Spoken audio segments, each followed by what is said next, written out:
So Eric, ito na gagawa natin ng tutorial. So yan, naka-open na sa sandbox. Open na sa sandbox ng client mo. Then naka-install na yung hot keyboard.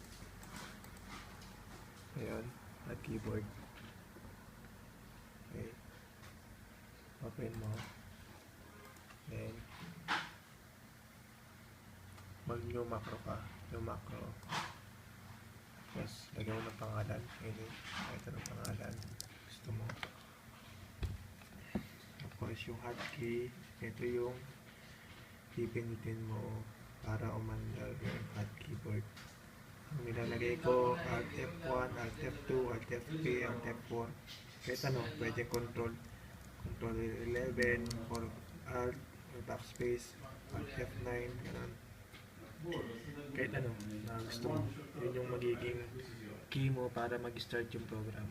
So, sa case na to, gagawa ko siya ng Alt F12. Okay?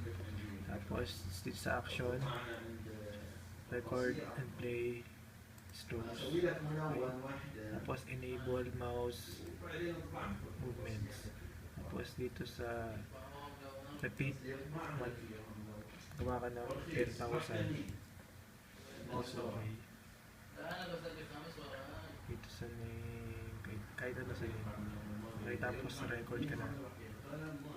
Pagka-record mo, so, ayan nga, punta ka sa character mo. So, tingnan mo ha. 1, tas right click, 2, 3, mouse ganun din. Tapos control break, control pause break. Tapos pupunta siya ngayon dito. Tapos i-okay mo na. Tanda mo yung trigger mo, Alt F12, no? So balik ka ngayon sa window mo. Balik ka sa window mo, sa run. Tapos ngayon, i-trigger mo yung Alt F12. Kusa siya ngayon.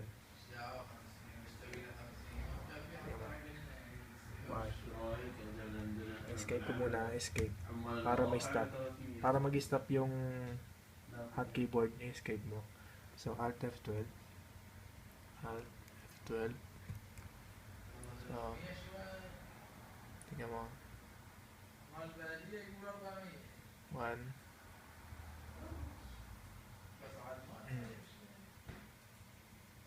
2, 3. Wala akong ginagalaw dyan sa keyboard. Basta tututok mo na. Okay?